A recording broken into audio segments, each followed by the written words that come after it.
Good afternoon. Thank you for joining us today. My name is Steve Walton, and I will be presenting Wellness Reimagined for Tomorrow. We do have a very large group with us. I see a lot of old friends and I see a lot of new friends. Everyone will be muted and we will be recording this discussion. So if you would like a copy or you have questions or topics of interest that you'd like to follow up on, please reach out to us at your convenience. We will leave at the end some contact information. So I wonder how many of you paid any attention to the recent US Open tennis tournament in Flushing? The reason that I am bringing this up is that I did follow the matches, and it struck me as a great metaphor of many of the things that we are seeing today in our food and our health markets. The incredible level of competitiveness, the high level of play throughout the tournament at every match, the progress and the achievement made by qualifiers, people that we'd never heard of before that made it through a couple of rounds, the unexpected results versus the player rankings, those that thought would go further, the high number of unfamiliar player names that is now participating, just like the number of trends that we're dealing with, and the popularity but underperformance of a lot of the old guard. So I wonder, does this capture any of the issues that you are currently facing? Since 1990, HealthFocus has been immersed in researching consumer search for healthy living and eating to provide insights and answers to key strategic and operational questions that many of you come to us with on a daily basis. Many of these things that you may be dealing with now, like how do we take our hallmark brands and help them participate most successfully in new wellness trends while staying consistent to their core values? How can a legacy brand stay relevant to its aging loyalists while at the same time attracting new generations of users with new values and new benefits of interest? How can established brands compete on wellness innovation and excitement, health commitment, and loyalty? Where should we be investing today to provide the greatest return, both short and long term? And how can we choose among all the conflicting and almost unlimited options that we see available? And we will continue to do this. But recently, over the past few years, we've seen something new and different going on in this market, in the speed, in the level, and the depth of the change. And while the things I'm presenting right now are US specific, this is happening globally. We are all seeing individual global warming. This is no longer theoretical. This is affecting a lot of us in our homes. Global pandemics for sure. This is something that is not a 100-year event, but we expect to see it. Smaller family size and aging population. We've seen this for a long time, but now it is reaching a tipping point in how that is affecting people's behaviors and attitudes. The ubiquitous social media and unlimited information, which is certainly not adding to people being smarter, being more confident, feeling they're more in control, feeling they're knowing more. The adherence to particular ideology or maybe a group that allows me, because things are so complex today, I can identify with the group and therefore I am comfortable operating within that sphere. The rising concern for family safety, not just health, but with school shootings and all of these other things. The access to and the faith in our healthcare system. See, we've gone through that and we see all the rejection of a lot of the science. And of course, the inflation, which while very impactful here, is clearly a global phenomenon. Well, but not only are we seeing these dramatic changes, the noise level is amping up. And rather than helping with more discussion about it to get clarity, the roar is actually creating greater confusion and making sometimes the abnormal seem normal. Things just a few years ago we thought could or would never happen are becoming commonplace and accepted. and often now seen as status quo. It is against this backdrop that we set up this presentation so that we could share with you some of our understanding and hopefully provide you some sense and vision and perspective to break through the clutter about what all of this means for our businesses going forward. Now, many of you know us and have worked with us for a long time now, and for years we have been at the forefront of key consumer trends in healthy eating and living. And these are still very important for us, providing fact-based support for our initiatives, to seeing the velocity with certain trends are progressing, to be able to stay on top of what is going on. So these still are important, and they still operate. However, given the current state of market disruption, past trends are not always sufficient by themselves to help us read what we'll see tomorrow. I mean, trends, even if we are asking the right questions, are by definition seeking to see the future through the rearview mirror. This is certainly true with attitudinal, but particularly with behavioral data, which is very important, but which we use. It is what has occurred yesterday or last month or last year. And in doing consumer research, which we are all involved in, asking consumers to articulate a lot of these new things that they are thinking and feeling is a great challenge, because while they see them happening and are responding to them, it may be very difficult for them to articulate the future, and they rely essentially on the past paradigms and the language of the past. And given the speed of change, trends evolve quickly and they can end just as fast. And as we all know, when we are in the middle of a storm, it is very difficult to see the big picture, think about the long term. We are dealing with a lot of things that are hitting us now, day in and day out. However, given the current state of market disruption and all these things going on, we knew that it was incumbent upon us to change also, to change so that we could stay ahead of the curve, providing the best insight and information to our clients.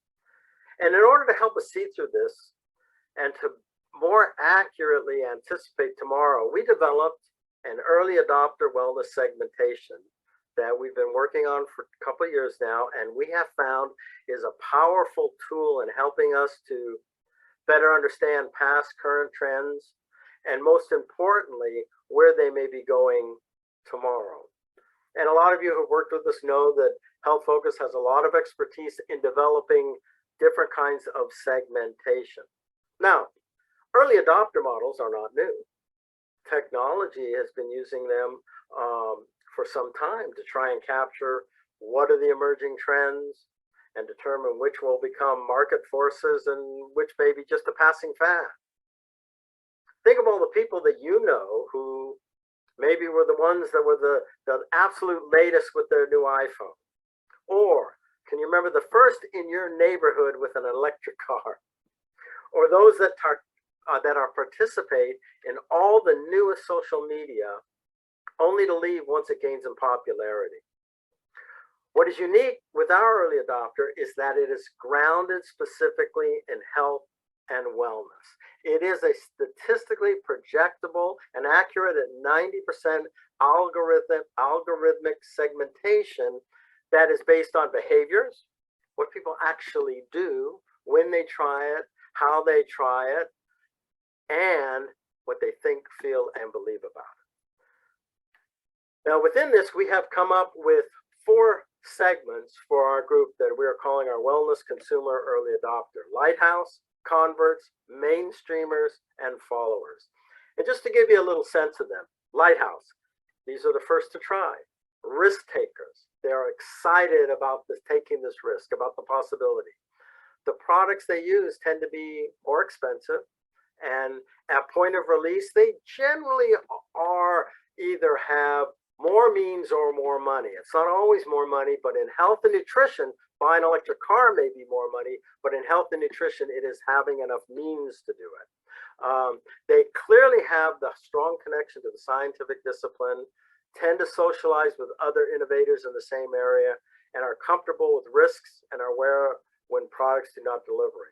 First to try, first to leave, and do leave quick as items tend to progress into the next phases. Converts, which represent about 60% of the market in our last test, are the second phase of product purchasers. They are the most influential group within any market because they really have a sense of thought leadership for other adopters. And if something is progressing well into this market, chances are it will continue through mainstreamers and followers. They are very active in social media about products likes and dislikes. They are first to try, but they become much more loyal, not as risk averse as innovators, and tend to make more reasoned decisions to become product involved and actively seek out information to help their decisions. Next step are the mainstreamers. Mainstreamers, they want to make sure resources are well spent. They can be skeptical about product adoption, and they really are going to offer category thought leadership.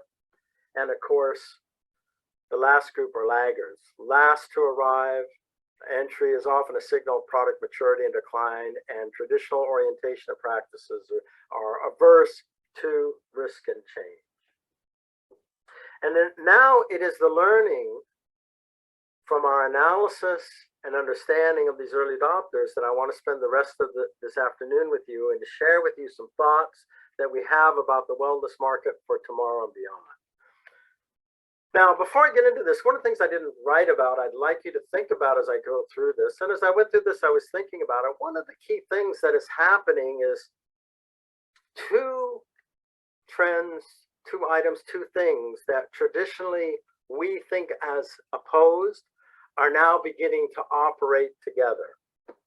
And what I don't mean by that is that you have some people who are pro-GMO, say, and some people who are anti-GMO. That's not what I'm saying. I'm saying within the same person, opposing forces, opposing evolutions. And you see this as we go through what these early adopters are telling us are beginning to operate at the same time. So, learning from them, here are some of the major disruptors that we see in the market as we go forward. The first is looking beyond the farm for healthy nourishment. And there's been a lot of things about the idea of technology, and we in the business understand this. But now this is becoming a reality in that people are accepting it. People are becoming early adopters, more understanding of the importance of it, more accepting of getting their food and beverages in ways that they have not historically done or done from their parents or are used to. The idea of 24/7 wellness. I want it when I want it, where I want it, how I want it. I want it now. This is not tomorrow, wait a few days. When I want it, I want it. I want it delivered how I want it. I want it to meet the specifications that I need, not 2 out of 3. The idea of protein reimagined. Protein, we do a lot of work, and you do a lot of work, I know, in terms of nutrients, and we look at the macro and the micronutrients. Protein is the one nutrient that, while consumers generally get enough, more is always better. It's the only one that I've ever seen that too much, there's nothing negative with getting too much protein. And so the idea of where does protein take us? Where are people going to get the protein? And yes, there are traditional sources, but now people are looking not just the quantity, but the source of that protein and where it comes from and how it is processed and how it is grown. This idea of opposites attract, just please keep that in mind, that things are merging, where no longer are they parallel. Historically, things were parallel. It was like, yes, I want a food product that tastes good, I want a food product that's nutritious, and I want a food product that has got some environmental attributes. However, those tend to be parallel. How much am I willing to pay for environmental? Not very much.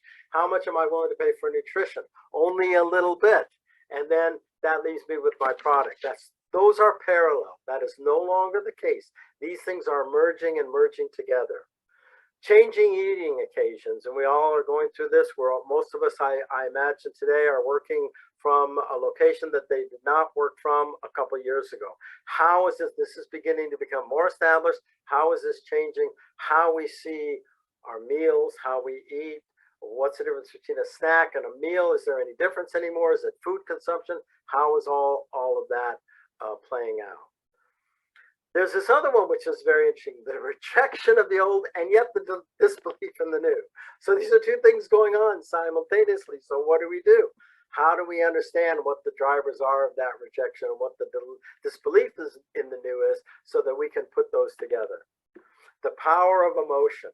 It's no longer just what I think I know, it's how I feel. That is really becoming predominant. And of course, all the new patterns of shopping, and it's not simply calling and getting things delivered at our front door. It is really a substantial change in our 24/7 wellness, in how we get the information, how we buy it, how we receive it, and how we use it.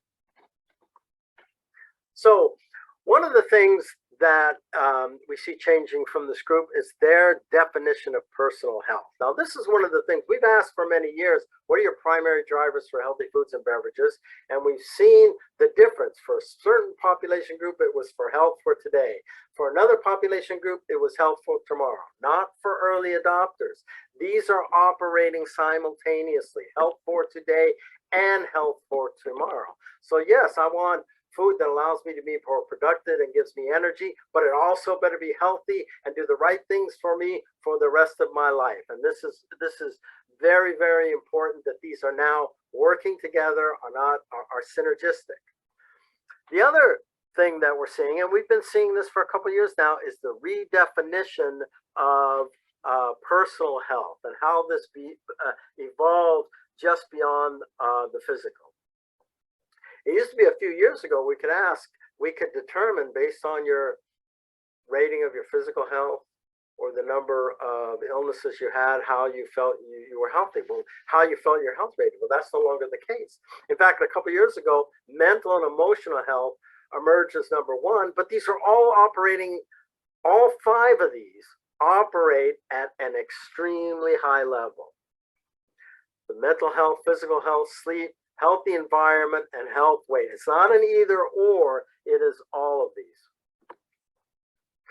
Some of the future attitudes about health from our early adopters, and they do see themselves as very healthy, they're active.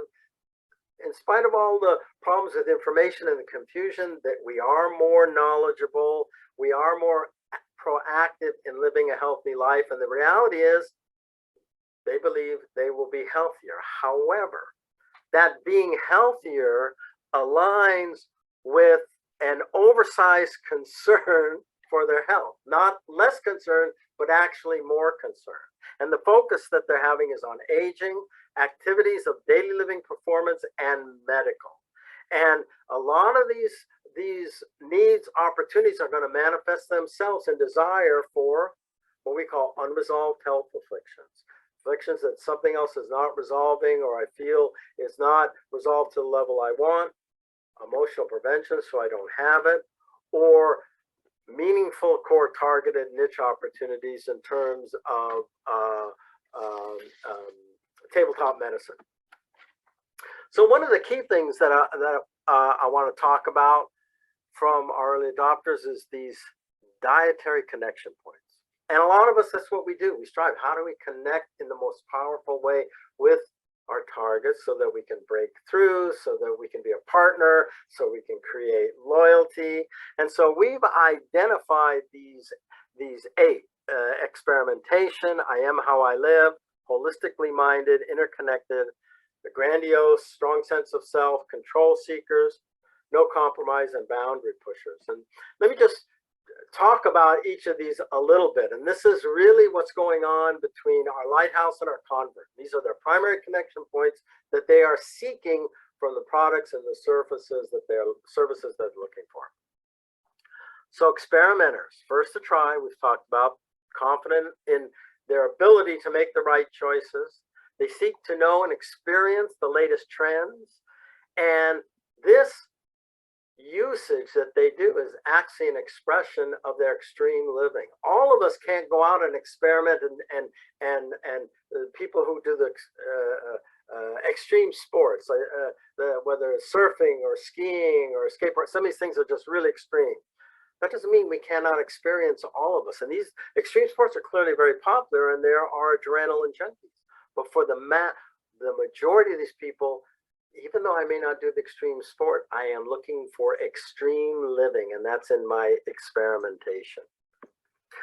I am how I live. This idea that the values, these really are who I am. My choices are not just rational choices. They're a sense of purpose. They identify me, who I am, how I live. These people are very holistically minded. The food traditionally has been very social, a lot of family tradition, but now it's going much beyond that. It's relaxation, meditation. It's being part of all the things I do: exercise, meditation, relaxation, go back to school, whatever these things are, to be the best I can be. Food is really within that role. They're interconnected. This idea of plant health and is now personal health. You know, we are connected to the hive, yet individualistic. Again, this is very interesting. So I am part of the hive, and I get my role that I am connected with the world around me, yet I am my unique individual and have my own independence and am apart. Which relates to the grandiose, strong sense of self, a strong sense of personal power. So this is a good thing, to impact the whole, seeing ourselves as unique and special. And we all do this to some degree, but this is becoming much more pronounced. And the new group is saying, we want to make a difference, and I believe that I can.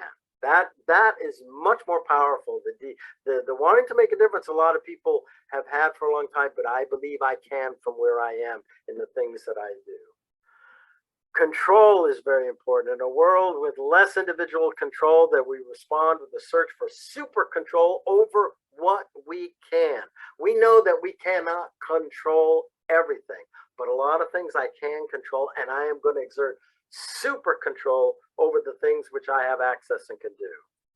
No compromise. I talked a little bit about this. You know, it's what I want, when I want it, how I want it.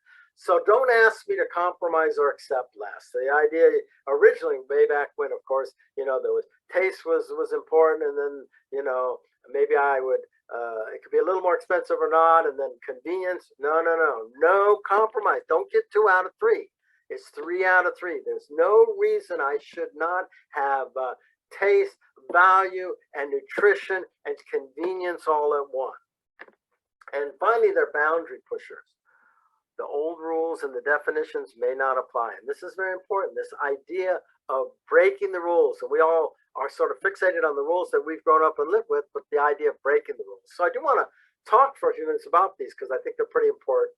So, and I've talked about some of this, the external, internal. Again, not parallel ideas, but these are clearly together. People, and we'll talk about it a little bit, will be willing to pay more when they meet their needs of both the external side and the internal side. Personalized nutrition. Now, this has been going on a little bit, but now we're reaching a point where we see an obsoleting of SKU proliferation. SKUs originally done to offer choice and variety. It's so overwhelming now, and there's so many options now, and they do not, in fact, meet the specific things that I am looking for relative to my taste or my health preferences. So this is a new world of having the ability to personalize my nutrition and my food for taste and for the health. The science and clean. Here's the idea of 2 things that traditionally were together, right? Food science and a real world. How do these come together? Well, now they are merging very strongly, but it's food innovation done right. And food innovation done right. So that look at doing food innovation that has a lot of preservatives in it, or a lot of things, a lot of chemicals in it, or these kinds of things, is probably not doing food innovation right. But food innovation is no longer the bad guy. And putting these together to deliver what I want when I need it, this is what this group is looking for. Kitchen medicine. I mean, we saw this, and I think people are seeing more and more. When CBD first became popular, it was always our view, but there's something else more powerful. Yes, CBDs have some magic and interest within it, but there is something more powerful going on here. And it was really this idea of kitchen medicine, the idea of I am using my diet for preventative and curative and performance. It's becoming more pronounced, being driven by the better delivery, by questioning of the medical science and access to that. Feelings and facts. Reality is a combination. So it's what we think, know, and believe combined. So yeah, we can sit and argue, are people smart or unsmart, whether they should have GMOs or not. It's not a factual debate anymore. It's a feeling. How do I feel? How do I align with that? And this is creating my new reality. And my new reality, there's facts. You can have all the facts you want. It's not going to change my new reality based on this combination of some of the facts with what I believe, with how I identify with. Youthful orientation obsessed with positive aging. And this is interesting. And you know, I've spoken for a while now that aging is not about the old. I don't think it's been that way for quite a while. I don't think old folks are looking to be old. They're looking to be the best they can. But if you're interested in marketing to aging, it's the youthful orientation to positive aging. Yes, the new youth want to live forever, and the chances are they will have an opportunity to live a lot longer if they live right. But they want to do it without the limitations that they see in the older generations, their parents or their grandparents. They want to be the best that they can be. It's not about being young forever. That's not what people are looking for. It's being about the best that I can be as I age for the state that I'm in. That's what this group, and that is aging, by the way. That is aging from little kids all the way up. That's what they're looking for. I've talked a little bit about this. Eating is guiltless. Don't make me, no compromise. Don't make me feel guilty. This is snacks. Snacks that make me, I want everything when I want it, how I want it, that good for me, that tastes great. This is what the new consumers are looking for. And the final thing here is this wellness pricing power. Tomorrow's consumer or our early adopters are telling us that they will pay for benefits and features if the benefits and features are important to them. This idea that you can only price up another nickel or so much more for a benefit, I don't believe in that. But it has to be the right benefit and the right product and the right added value, and I will pay more for it. And that helps us both long-term in terms of our product development, but it's particularly important during a time of high inflation concern. May not be super high inflation by historical standards, but the concern level is incredibly high. And how can I increase the value through my wellness power? So that's a little bit about Wellness Imagined for Tomorrow. So, and again, if you're looking for answers about where and how to invest today for tomorrow, hopefully this has been helpful. If you're trying to understand some of the core drivers and how the future ones will evolve, if you want to connect your wellness initiatives more strongly, emotionally, and if you want to build your brand's wellness credentials that will carry well, this is what I hope to be able to do today. I do want to share with you that we are inviting you, if you're interested, to participate in the HealthFocus 2002 Wellness Imagined project, which is upcoming. The things I've talked to you about today, listen, things are moving quick, things are moving fast, things are moving in a big way. So the things I'm talking about today in 6 months are going to evolve, and which ones are going to be evolved. So if you're interested in understanding more how these are evolving, as I've shared for you, which things are more important, what are new insights of the early adopters, what is the path of areas for the future that you are working on, how will those evolve, will those become mainstream, will those die out? These are the kinds of things. So if you're interested in participating, I want to share this. Sponsorship, there are benefits of being a sponsor. You have first access to all the latest knowledge about wellness for tomorrow, not just in data. Yeah, there's a lot of trend data, wellness for tomorrow, and you get this for 6 months ahead of the competition. So now and we only have so many spaces for sponsorship, by the way.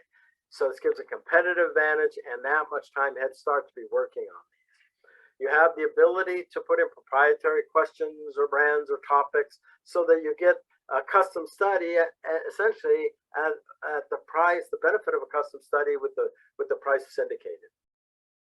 As a sponsor, you have a dedicated HealthFocus market and database expert to work with you.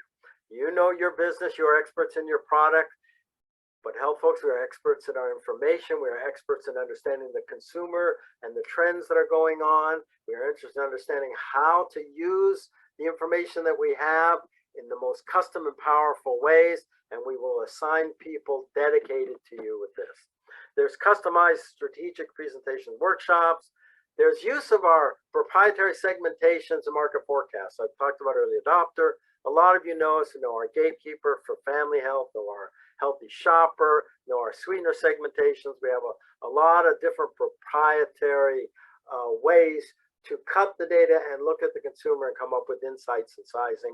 And of course, you then have access to the historical trend database, which is very important. So just to give you a sense, here's the timing of it. We are going to launch this in the early third quarter. So any of you are interested, there's about a month or so left. I encourage you, please give us a call, myself or Julie. I want to thank you for joining us. I hope that this time has been helpful. Again, here's our email and our phone number, and please give us a call anytime, and we'd be glad to talk to you. Thanks for coming.